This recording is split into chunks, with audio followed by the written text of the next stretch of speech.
함께 말씀 보도록 하겠습니다. 로마서 8장 9절 말씀입니다. 로마서 8장 9절 말씀. 만일 너희 속에 하나님의 영이 거하시면 너희가 육신에 있지 아니하고 영에 있나니 누구든지 그리스도의 영이 없으면 그리스도의 사람이 아니라. 아멘. 우리가 오순절 감사주일을 앞두고 다시 한 번 더 성경에서 가르치고 있는 성령 하나님에 대해서 생각해보는 그런 시간을 가지고 있는데요.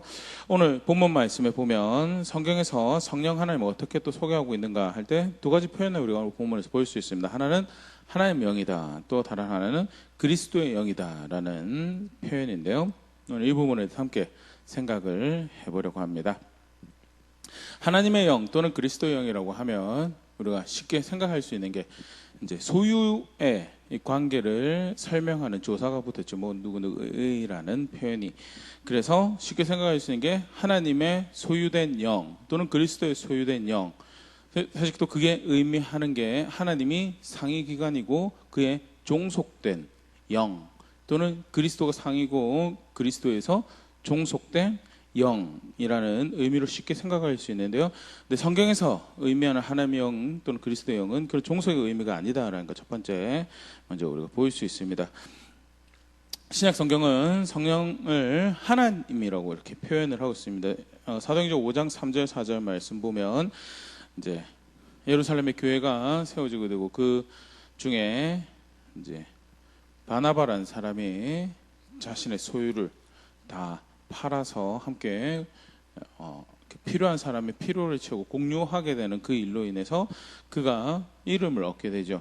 그것을 보고 자기들도 저렇게 이름을 얻고 싶다라는 그런 열망을 가졌던 삽비라와 아나니아라는 사람이 등장을 하게 되고요.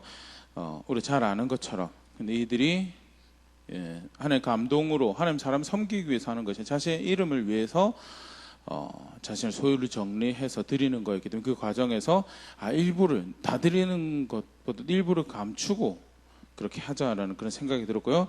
일부를 감췄지만 명예에 대한 욕심으로 이게 전부입니다라고 할 때 사도행전 5장 3절 4절에 이런 표현이 등장합니다.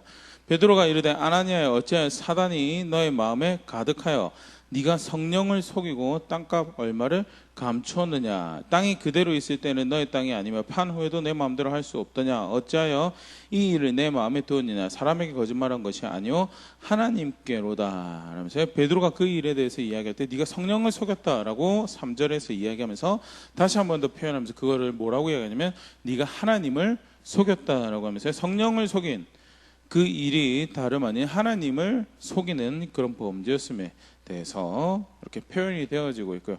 표현 안에서 우리가 볼 수 있는 것은 베드로는 성령을 하나님으로 인지하고 있었던 것을 우리가 볼 수 있죠. 그리고 또 그 일화를 기록하면서 간접적으로 신약 성경에서 성령을 하나님으로 알고 또 그렇게 가르치고 있었던 부분들을 볼 수 있고요. 또 그와 더불어서 성령께서 하나님이시다라는 것을 보여주고 있는 말씀이 마태복음 28장 19절 말씀인데요. 그러므로 너희는 가서 모든 민족을 제자로 삼아 아버지와 아들과 성령의 이름으로 세례를 베풀고 이제 예수님께서 승천하시기 전에 일종의 Great Commitment라고 그러죠. 이제 다시 한 번 더 주신 모든 성도들을 향한 교회를 향한 큰 대위임령이라고 이렇게 표현을 하는데요. 가서 모든 민족을 제자로 삼으라라고 하고 그리고 그렇게 제자로 삼는 그 사역의 한 가지로 설명되어진 것이 가서 침례를 베풀러라고 세례를 베풀러라고 이야기가 되고 있는데요. 그런데 아버지의 이름과 아들의 이름 그것까지는 우리가 이해돼요. 그런데 거기 또 누구를 하나 더 집어넣냐면 성령의 이름으로 해서 동일한 권위를 가지는 신적 존재로 하나님과 나란히 이름을 명시하면서 자신의 백성을 구별하는 그런 존재로 이제 불려지는 게 성령이고요. 그렇게 성경 안에서 가르쳐지고 이해되어지고 있는 대상이 성령이다라는 그런 의미에서 볼 때 하나님의 영, 그리스도의 영이라는 것이 절대 종속의 의미가 아니다라는 것. 또 계속 살펴보면요, 하나님만이 가지신 신적인 속성을 성령 하나님을 설명하는 데 사용을 하고 있습니다. 히브리서 9장 14절 같은 경우에는요, 성령 하나님 어떻게 부르겠냐면 영원하신 성령이라고 부르죠. 하물며 영원하신 성령으로 말미암아 흠없는 자기를 하나님께 드린 그리스도의 피가 어찌 너의 양심을 죽은 행실에서 깨끗하게 하고 살아계신 하나님을 섬기게 하지 못하겠느냐 이러면서요. 그 그리스도의 구속의 사역이 성령에 의해서 진행된 것을 이렇게 표현하면서요. 근데 그 성령은 어떤 성령이냐면 영원하신 성령이라고. 그래서 그로 인해서 하신 그 구속의 사역은 이례적 사건이 아니라 우리 안에 영원히 효력을 가지는 사역인 것에 대해서 그렇게 표현하는 부분에서요. 그것을 강조하면서 무엇이라고 표현하냐면 성령은 영원하신 분이다라는 게 하나님만 가지는 속성이 영원이라는 속성에 대해서 설명을 하면 성령은 그렇게 표현하고 있는 부분을 우리가 볼 수 있고요. 욥기서 33장 4절에는 하나님이 나를 지으셨고 전능자의 기운이 나를 하나님의 영이 나를 지으셨고 전능자의 기운이 나를 살리시느니라. 하나님의 영이 어떤 존재냐? 창조하시는 생명을 부여하시는 그런 존재인 것을 이렇게 표현을 하고 있으면서요. 하나님의 영이신 성령께서 창조하시는 하나님의 한 분이신 것을 이렇게 간접적으로 드러내고 있죠. 또 고린도후서 13장 13절에는요. 주 예수 그리스도의 은혜와 하나님의 사랑과 성령의 교통하심이 너희 무려 함께 있을지어다 라면서요. 여기는 이렇게 거룩한 영이라는 표현이 문자 그 단어 그대로 들어가고 있습니다. 그래서 성령이라는 사실 표현 자체가 하나님이라는 그런 의미를 담고 있죠. 거룩이라는. 성경에 이렇게 쭉 살펴보면 하나님이 사람도 거룩하다고 하셨고 땅도 어떤 장소도 어떤 기구도 거룩하라고 하신 그런 일들이 있는데요. 그들 존재 자체가 거룩해서라기보다는 하나님의 명령한 대로 하나님께서 그것을 거룩한 것을 여기시기 때문에 거룩하다는 거죠. 자연 발생적으로 만들어진 것 중에서 거룩할 수 있는 게 사실은 하나도 없죠. 하나님만 거룩하다라는 게 성경에 가르치고 있는 세계관이고요. 그런데 그때 성령을 일컬어서 거룩하신 영이다라고 하는 것은요, 그 신적인 그 속성을 가지고 설명되어지는 그런 존재인 거에 대해서 다름 아닌 하나님이신 것을 이렇게 보여주는 또 다른 간접적인 증거고요. 고린도전서 2장 10절에 11절에는 이렇게 표현하고 있습니다. 오직 하나님이 성령으로 이것을 우리에게 보이셨으니 성령은 모든 것 곧 하나님의 깊은 것까지도 통달하시느니라. 사람의 일을 사람의 속에 있는 영 외에 누가 알리오. 이와 같이 하나님의 일도 하나님의 영 외에는 아무도 알지 못하느니라. 사람이 그 자기 일을 자기 속에 있는 정신, 자기 속에 있는 마음, 그것만이 사람의 그 행하는 일을 온전하게 다 이해하는 것만큼 성령만이 하나님 속에 있는 것을 다 아실 수 있다라고 하면서요. 성령을 어떤 존재로 취하냐면 하나님 모든 것을 아는 하나님과 동등한 그런 존재로 이제 그런 이해를 저변에 두고 이제 바울이 이 표현을 설명하고 있죠. 그리고 그 성령께서 우리에게 복음의 비밀을 알리시고 이 구원의 복음을 기쁜 소식 우리 이렇게 가르치신 것에 대해서 이제 설명하는 부분으로 그렇게 이야기를 하고 있는데요. 다 이런 정황을 볼 때 하나님이시다. 성령은 분명히 하나님이고 신약의 제자들이 사도들이 또 그에 의해서 복음을 받았던 교회가 성령 하나님을 하나님과 창조하신 하나님과 영원하신 거룩하신 하나님과 동일한 그 신적 권위를 가지신 그런 존재로 여겼다라는 거에 대해서 우리가 볼 수 있고요. 단순히 어떤 신적 존재뿐만 아니라 인격체로서 하나님처럼 하나님이시지만 인격을 가지시고 그래서 뜻이 있고 목적이 있고 그렇게 사역하시는 존재로 설명되어지고 있는 부분이요. 여러 가지 인격적 표현을 우리가 살펴보면 로마서 8장 26절에서는 성령께서 탄식하신다라고 그렇게 설명하면서요. 인격적인 존재인 것을 이렇게 보여주고 있는데요. 이와 같이 성령도 우리 연약함을 도우시나니 우리는 마땅히 기도할 바를 알지 못하나 오직 성령이 말할 수 없는 탄식으로 우리를 위해 친히 간구하시느니라 하면서요.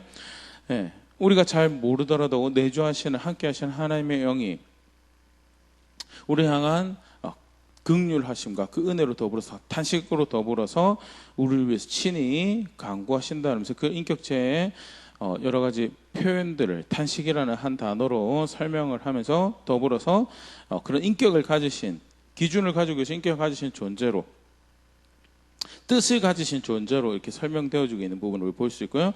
에베소서 4장 30절에는 근심하시는 성령이더라. 하나님의 성령을 근심하게 하지 말라. 그 안에서 너희가 구원의 날까지 인치심을 받았느니라 하면서요. 근심하다라는 것은 인격적인 존재가 하는 거죠.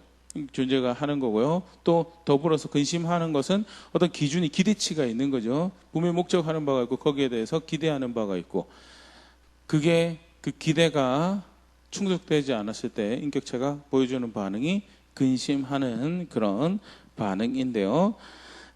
성령께서 그런 기대하는 게 기준이 있으신 그런 인격적인 존재로, 다시 표현하면 목적하는 바가 분명히 있으시고 뜻하신 바가 분명히 있으신 인격적인 하나님으로 가르쳐지고 있다는 것을 부분을 다시 볼 수 있으면 좋을 것 같고요. 사도행전 16장 7절에는 허락하지 않으시는 것이 있다라고 표현되어 있습니다. 무시아 앞에 이르러 비두니아로 가고 에스대 예수형이 허락하지 아니하시는지라. 바울이 2차 전도 여행 때 계속해서 소아시아 쪽으로 가려고 하는데 길이 그렇게 이렇게 허락이 안 되는 거에 대해서 그걸 바울이 뭐라고 표현해? 하나님 영이 허락하지 않으셨다라고 그렇게 표현하면서요. 성령께서는 목적도 가지고 뜻도 가지고 계셔서 그것에 부합하지 않는 일을 허락하지 않은, 그가 단어 자체가 그래요. 인격체가 하는 행동이에요. 원하는 게 있어서 뜻하신 바가 있어서 그에 합당하지 않는 일을 허용하지 않는 그런 하나님으로 인격체로 소개되어지고 있다는, 우리가 성령 하나님을 안다라고 할 때, 또 성경을 가르친 대로 이해한다라고 할 때 굉장히 중요한 부분, 어떤 에너지나 어떤 기운 따위가 아니다, 바람, 느낌 따위가 아니다라는 거예요. 하나님과 아버지와 아들과 성령의 이름으로 침례를 준다, 세례를 준다라고 표현될 만큼 동등한 하나님이시고 구원의 역사를 펼쳐가시는 하나님으로 더불어서 그 성령께서는 우리 이제 보혜사라는 표현을 사용하죠. 굉장히 이렇게 마음을 따뜻하게 하고 격려가 되는 표현이죠. 사이드킥으로 옆에서 나를 위해서 변호해주는 그런 존재가 이제 보혜사라는 그런 표현인데요. 단순히 나를 위하는 그뿐만 아니라 분명한 신적 권위를 가지신 분으로 목적과 뜻을 가지고 계신 하나님이시다라는, 계속해서 우리가 하나님의 영이랑 그리스도의 영이라는 표현, 그렇기 때문에 절대 하나님의 영 또는 그리스도의 영이라는 표현은 종속의 의미로 사용되어 주고 있는 것이 아니다라는 것. 그러면 무엇을 의미하는가? 쉽게 말해서 그 영이 사역하는 방식이 하나님의 목적과 뜻에 동의하는 그런 사역을 하는 존재로, 하나님 뜻을 이루어 가시는 존재로 사역하는 것에 대해서, 또 그리스도의 목적과 뜻에 동의하여서 그리스도의 것처럼 그의 사역이 그리스도의 목적을 이루어 그 뜻을 이루어가는 그런 존재다라는 설명이죠. 갈라디아서 4장 6절, 너희가 아들이므로 하나님이 그 아들의 영을 우리 마음 가운데 보내서 아바 아버지라 부르게 하셨느니라. 잃어버린 자녀를 돌이키시는 원하시는 그 일을 누가 하시느냐? 그 아들의 영이, 하나님께서 그를 보내셔서 그 아들의 영을 그들 가운데 보내셔서 그들로 하여금 감화받고 깨닫고 알게 되어 돌이켜서 하나님을, 잃어버렸던 자리에서 돌아서 하나님 아버지라고 부를 수 있도록 하시는 일을 성령께서 하신다는,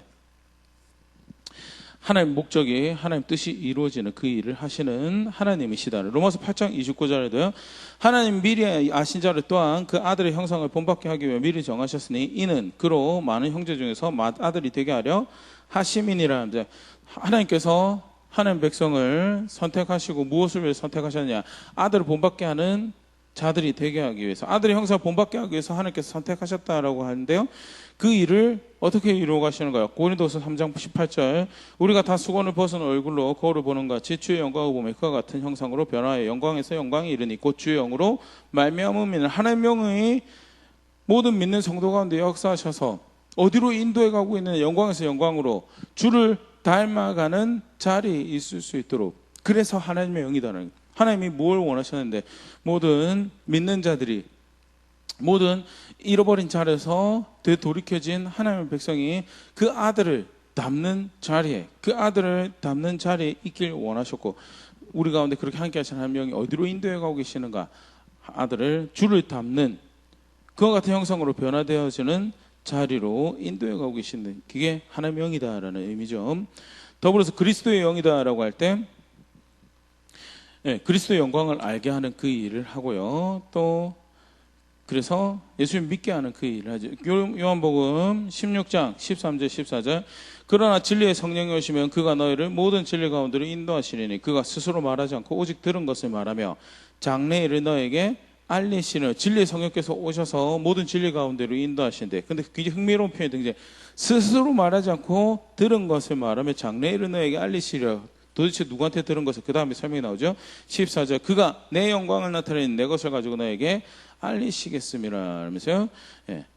진리의 성령으로 진리 가운데로 인도하신데 그가 다른 것을 이야기하는 것이야. 내 것을 가지고 이야기하고 내 영광을 보여줄 것이다 라고 하신 것이 성령 하나님의 사역이죠. 그래서 그가 오셔서 사역한다라고 할 때 엄격하게 성경에서 가르치는 대로 우리가 이해한다면요, 성령께서 오셔서 우리 가운데 사역하고 성령께서 우리를 인도하신다면 성령의 어떠하심이 크게 보인다. 상대적으로 그거보다는 성령께서 오셔서 우리 가운데 사역하시고 역사하신다, 우리를 인도하신다 그러면 뭐가 더 크게 보이느냐? 그리스도가 더 분명하게 그의 사랑이 얼마나 위대하고 그의 은혜가 얼마나 놀라운가를 더 선명하게, 더 분명하게 깨닫고 붙잡고 확신하는 일이, 그리고 어떻게 해서든 그 그리스도를, 그 예수님을 더 사랑해야 된다는 그런 열망으로 가득하게 하는 이들이 벌어지는 게 성경에서 이야기하고 있는 성령 하나님의 사역이죠. 아까 앞에도 사실 하나님의 영으로 사용하는 것들, 어떻게 해서든 하나님 뜻이 이루어지기를 바라며 하나님의 아들을 닮아가는 자리에 있기를 바라며 그렇게 열망하는 일들이 발생하는 것이 성경에서 이야기하는 하나님의 영으로서의 성령의 사역이다라는 것에 대해서. 또 우리가 한 가지 더, 그리스도가 육신을 가지고 이 땅에 사셨을 때 그가 가장 목적하셨던 것이 무엇이었느냐라고 이야기하면 성경은 아버지의 영광을, 아버지께서 영광을 받으시는 것을, 그것을 그리스도가 제일 열망하고 제일 원하고, 그가 심지어는 이적과 가르침을 통해서 그에게 인도되어지는 하나님의 사람들, 하나님의 신약의 하나님의 백성들이, 제자들을 누구에게로 인도하려고 했는가? 아버지께로 인도하려고 했다. 아버지께서 내게 주신 것을 보여서 아버지께로 인도하려고 했다는 것이, 그게 예수님의 사역이었죠. 그렇기 때문에 그런 예수님의 목적과 뜻을 이뤄가는 그리스도의 영으로 성령께서 사역하신다면 하나님 백성 가운데 성령께서 역사대로 성령 충만함도 될 것이고, 성령의 주장하시는 바에 의해서 걸음걸음 옮겨간다고, 성령 인도를 따른다고 할 때 어디로 향해 가야지 그게 정상인 건가? 에베소 1장 6절 이는 그의 사랑하시는 자 안에서 우리가 거주하시는 바 그의 은혜의 영광을 찬송하게 하려는 것이라 하면서, 예수님이 영광을 받으시기 원하셨던 아버지께로, 그가 어떻게 하면 영화롭게 되어지고 어떻게 하면 그의 뜻이 이루어져서 그가 칭송되어지고 영광을 받으시는지, 예수님이 그것을 목적하시고 그것을 뜻하셨던 것처럼 우리의 걸음이 글로 향하게 되면 그게 결국 뭐예요? 그게 그리스도의 영으로 성령께서 백성 가운데 사역하셔서 맺으시는 열매다라는, 그게 성령께서 그리스도의 영이라는 것이 의미하는 바고요. 그렇게 그리스도의 영으로 사역하시는 분이 성령이다라는 것. 한 가지 표현을 더 같이 보면 사실 이런 의미가 더 분명해지는데요. 특히 요한복음에 보면 성령 하나님을 소개하면서 뭐라고 표현하면 아버지가 보내시는 영이다, 또 그리스도가 보내시는 영이다라는 표현이 등장을 합니다. 요한복음 14장 26절 보혜사 곧 아버지께서 내 이름으로 보내실 성령, 그가 너희에게 모든 것을 가르치고 내가 너희에게 말한 모든 것을 생각나게 하리라. 아버지께서 보내실 성령, 물론 예수님의 이름으로 보내시면 아버지께서 보내실 성령이다라고 표현했고, 요한복음 15장 26절 내가 아버지께로부터 너에게 보낼 보혜사 곧 아버지께로부터 나오는 진리의 성령이 오실 때 그가 나를 증언하실 것이요. 여기 동일하게 아버지께로부터 나오시는 진리의 성령, 아버지의 보냄을 받은 진리의 성령이다라는 표현이 등장을 하죠. 또 요한복음 16장 7절은요 그러나 내가 너에게 실상을 말하면 내가 떠나가는 것이 너에게 유익이라. 내가 떠나가지 아니하면 보혜사가 너에게 너에게로 오시지 아니할 것이요 가면 내가 그를 너에게 보내리니. 그래서 내가 그를 너에게 보내. 그래서 하나님의 성부 하나님에서 보냄을 받은 성령, 성자 하나님에서 보냄을 받은 성령. 이제 조신학적으로는 누가 보내셨냐라고 할 때 두 가지 사실은 다 성경에서 가르치고 있는 바죠. 두 가지 다 가르치는 거. 근데 이제 굳이 조금 더 다른 본문들을 이제 활용을 한다면 예수님도 그 구원의 사역에 있어서 본질상 동등된 존재이지만 구원의 사역에 있어서 자기를 아버지 뜻에 종속시킨 그런 부분들이 있어서 성부가 보내셨다라고 하는 것이 조금 더 성경에서 의도하는 것에 가깝지 않을까 그렇게 보기는 하는데요. 분명한 것은 본문에서 두 가지 다 이야기를 하고 있습니다. 두 가지 다 이야기를 하고 있고요. 그런데 두 가지 그 보냄을 받았다라고 할 때 그것이 가지는 의미가 무엇인가라고 하면요. 요한복음 13장 16절에 예수님께서 이렇게 말씀하셨습니다. 내가 진실로 너에게 이르노니 종이 주인보다 크지 못하고 보냄을 받은 자가 보낸 자보다 크지 못하나니. 이러면서 주인의 명으로 일하는 종이 자기 의도를, 자기 목적을, 자기 뜻을 가지고 펼쳐가느냐? 아니다라고. 크지 않다라고. 주인의 것을 펼쳐가고 주인의 영광을 위해서 일하는 것이, 주인의 목적과 뜻을 위해서 일하는 것이 종이고, 보냄을 받은 자도 보내신 자의 뜻을 이루어가는 게 보냄을 받은 자.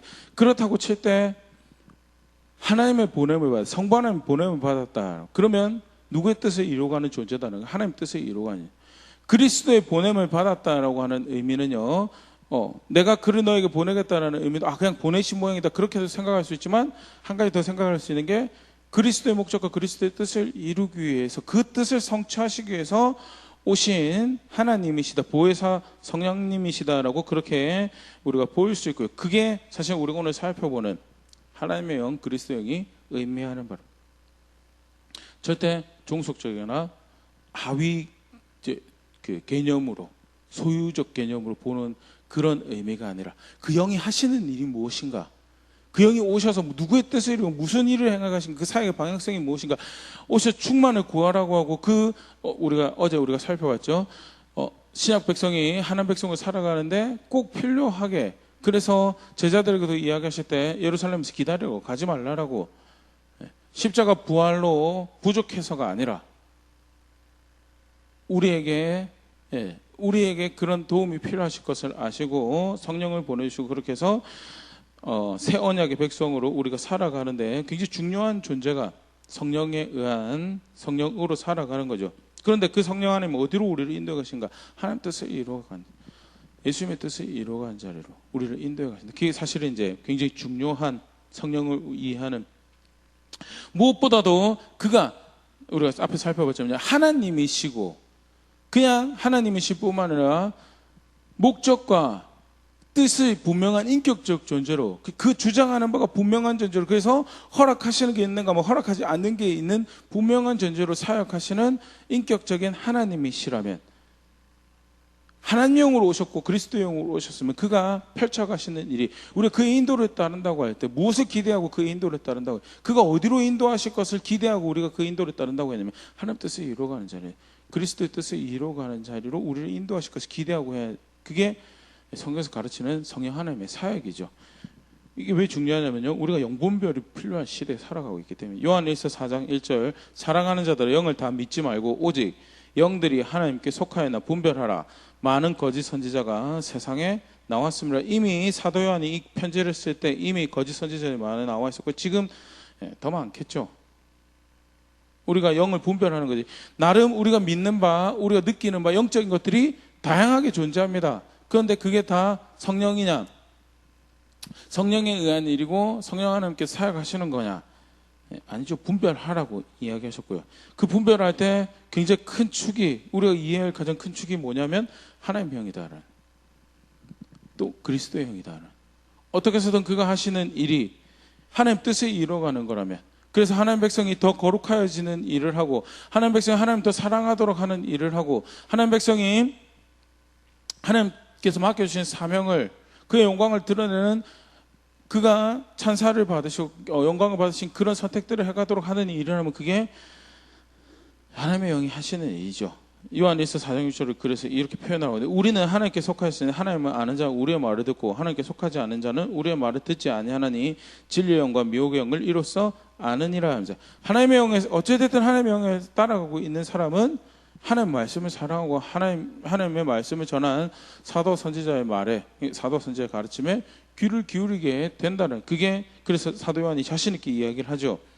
진리의 영을 따르는지 미혹의 영을 따르는지 이로써 알 수 있다라고. 사도와 선지자의 가르침에 거기에 머물러 있고 그렇게 신앙을 걸어가면 어떻게 해서 하나님 뜻을 이루어가는 자리에 있으면 그거는 성령의 사역이다. 하나님의 영의 인도를 따른 거다. 그게 아니면 미혹이, 아무리 영적인 것처럼 보여도, 어떤 기적과 이사가 따르더라도, 어떤 꿈과 환상을 보더라도 그것은 미혹의 영이다. 더불어서요, 그리스도의 영이시기 때문에 말씀하신 그대로 예수님을 그리스도이심을 인정하고, 그래서 그 뜻을 이루어 그를 더욱더 사랑하는 자리에 있기 원하는, 그를 기념하여가는 걸음걸음 걸어가면 그것은 어떤 자리든 어떤 형태든 어떤 문화든 어떤 언어를 사용하든 그것은 성령의 사역이다는. 요한 1서 4장 2절 3절 요한이 이렇게 그것을 기록했는데, 이로써 너희가 하나님의 영을 알지니 곧 예수 그리스도께서 육체로 오신 것을 시인하는 영마다 하나님께 속한 것이요 예수를 시인하지 않는 영마다 하나님께 속한 것이 아니니 이것이 곧 적 그리스도의 영이니라. 오리라 한 말을 너희가 들었거니와 지금 벌써 세상에 있느니라.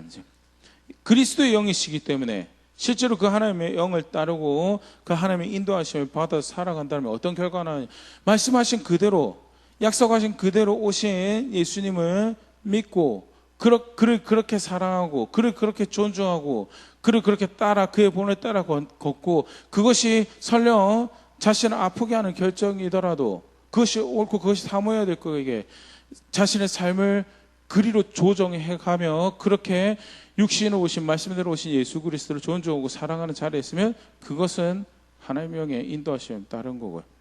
하나님의 영은 역사하신 가운데 자신의 삶을 들여서 그렇게 빚어져가고 걸어가고 있는 삶.